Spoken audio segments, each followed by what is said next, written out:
오늘 출애굽기 11장 말씀을 통하여서 신실하신 하나님이라는 제목으로 말씀을 나누겠습니다. 출애굽기 11장은 짧은 19절로 구성되어 있지만 하나님께서 10가지 애굽에 내리는 재앙 중에 마지막 재앙인 장자 그리고 가축의 처음 난 것까지 죽는 그 재앙에 대해서 예고하십니다.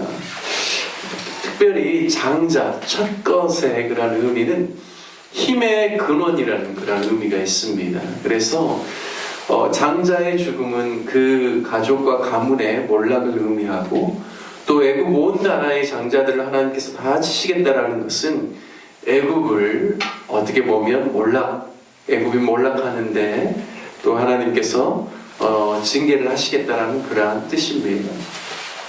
이미 하나님께서는 아브라함에게 약 이 일이 있기 한 500여 년 전에 하나님께서 장차 있을 일을 말씀하셨죠.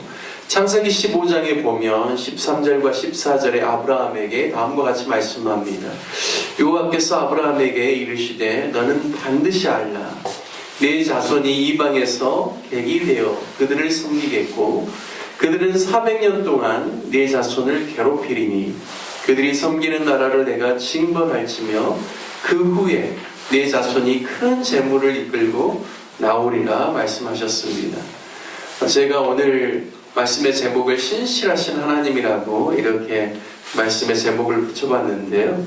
그 이유는 이 애굽의 심판과 그리고 애굽에 있는 종살이하고 있는 이 이스라엘 백성들을 하나님께서 약속하신 그 가나안 땅으로 다시금 이끄시겠다라고 하신 이 말씀이 이 일이 있기 수백 년 전에 500여 년 이전에 아브라함에게 미리 주셨던 말씀이죠. 하나님께서는 그 약속하신 말을 반드시 지키시는 하나님이시라는 것이죠. 아브라함에게는 어느 나라를 특정하지는 않았지만 이방에서 내 자손이 객이 되어 그들을 섬기겠다라고 말할 때 영어 NIV 성경을 보니까요, enslave라는 단어를 쓰는데요. 이것은 노예가 될 것이다라는 뜻이죠. 그러니까 종살이를 하겠다라는 그런 의미입니다. 이방의 나라에서 객이 되어서 400년 동안요. 그리고 네 자손을 괴롭히니라는 이 단어가요, 영어 성경에 보니까 mistreated, 이것은 바로 부당한 대우를 받게 될 것이다 라는 것을 이야기하고 있습니다.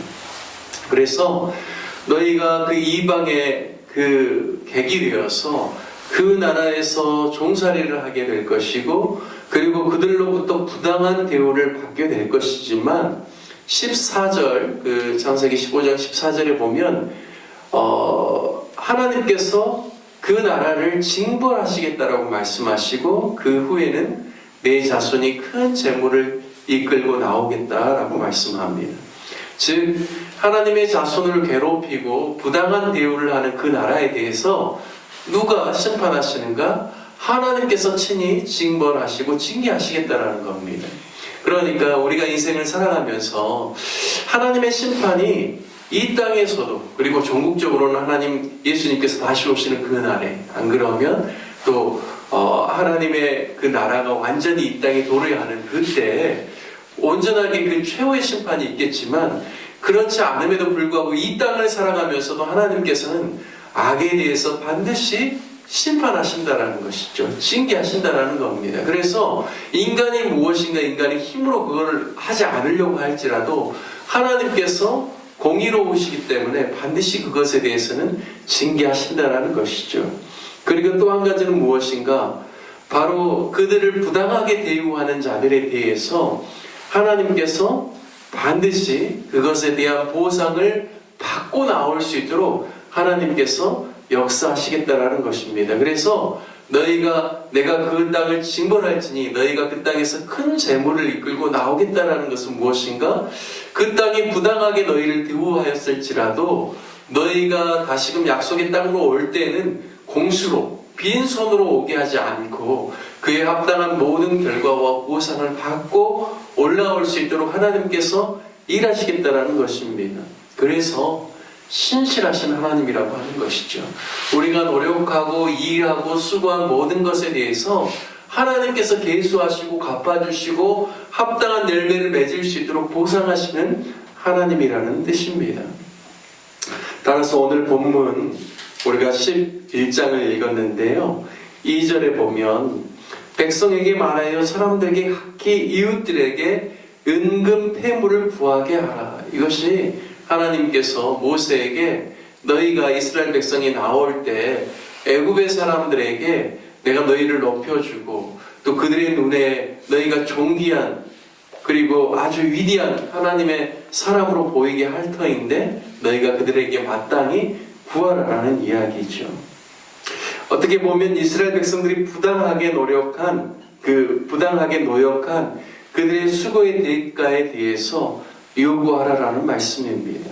3절 말씀에 여호와께서 당신의 백성인 이스라엘 백성들이 애굽 사람의 은혜를 받게 하셨고 또 그 사람 모세는 애굽 땅에 있는 바로의 신하와 백성의 눈에 아주 위대하게 보이도록 하나님께서 모세와 당신의 백성들을 높여 주시겠다 말씀합니다. 신실하신 하나님께서는 먼저는 아브라함에게 약속하셨던 약속을 지키셨습니다. 또한 하나님께서는 신실하게 반드시 하나님께서 그 악한 자에 대해서 합당한 심판과 형벌을 주실 뿐만 아니라 의인에게는 그 수고에 대한 열매와 보상을 얻을 수 있도록 공의를 행하신다 말씀합니다. 저와 여러분은 신실하신 하나님을 믿고 의지하여 우리의 모든 수고와 노력과 하나님 앞에서 행한 모든 헌신 위에 하늘의 귀한 상급과 땅의 기름진 열매들로 하나님께서 채워주실 것을 믿고 때로는 힘들고 어려운 시간들도 인내로서 감당하는 저와 여러분 되시길 주님의 이름으로 축복합니다. 악인의 형통을 부러워하지 말고 늘 하나님의 뜻을 행하고 의를 행하는 거룩한 하나님의 백성들이 될 수 있기를 또 간절히 간구하는 저와 여러분 되시기를 축복합니다. 오늘 본문 4절 이하를 보면 모세가 바로에게 마지막으로 하나님이 자신에게 이르신 말을 전달합니다. 이스라엘의 하나님이 밤중에 애굽 가운데로 들어가셔서 애굽 땅에 있는 모든 처음 난 것, 왕에 앉아있는 바로의 장자로부터 맷돌 뒤에서 열심히 일을 하는 몸종의 장자까지도 그리고 특별히 가축의 처음 난 것까지도 하나님께서 다 멸하시겠다라고 말씀합니다. 그래서 애굽 온 땅에 전에도 이런 일이 없었고 후에도 이런 일이 없을 그런 큰 부르짖음이 있을 것을 하나님께서 모세를 통하여서 예고하시죠. 하지만 고센 땅에 살고 있는 이스라엘 백성들에게는 이러한 화가 미치지 않아서 하나님께서 애굽 사람과 이스라엘 그 백성들의 사이를 구별하는 줄 내가 바로뿐만 아니라 애굽에 있는 모든 사람들에게 내가 이것을 보이겠다라고 말씀합니다. 그리고 8절에 보면 모세가 바로 앞에서 이 모든 것을 다 이야기하죠. 8절을 세번역 성경으로 읽어보겠습니다. 8절 이렇게 되면 임금님의 모든 신하가 나에게 와서 내 앞에 엎드려 당신과 당신을 따르는 백성은 모두 나가주시오 하고 사정할 것입니다.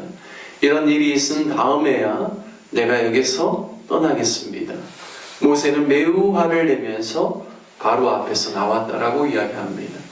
9번째 흑암의 재앙 3일 동안 애굽 전역을 해를 가려버리셨죠. 주님께서 그때 바로가 내가 다시 너를 보게 되면 내가 너를 죽이리라고 했는데요. 모세는 하나님의 받은 말씀을 바로의 그러한 위협이 있었음에도 불구하고 당당하게 모세가 바로 앞에 서서 마지막 장자의 그러한 죽음이 있을 것을 바로에게 전하죠. 그리고 여기 보니까 모세가 이제는 화를 내면서 바로 앞에서 그 이야기를 전하고 나왔다라고 이야기합니다. 이 정도가 되었으면요, 바로가 마지막 10번째 재앙이 미치기 전에 회개하고 이렇게 돼서는 안 되겠구나. 정말 이제는 물질과 모든 것이 다 애굽에서 축이 났는데 장자까지 친다라는 것은 정말 우리가 망하게 되는 일이구나. 이렇게 생각하고 좀 하나님께 거두어 달라고 우리가 하나님께서 요구하시는 대로 우리가 모든 것을 하겠다고 이렇게 하면 좋을 텐데요. 10번째 재앙에 대한 것을 예고했음에도 불구하고 여전히 바로는 회개하지 않고 이스라엘 백성들을 내보내겠다라고 항복하지 않습니다. 그래서 하나님께서는 10번째 재앙까지 결국은 다 실행해야만 바로가 어쩔 수 없이 항복하게 될 것이라는 사실을 모세에게 알려주죠.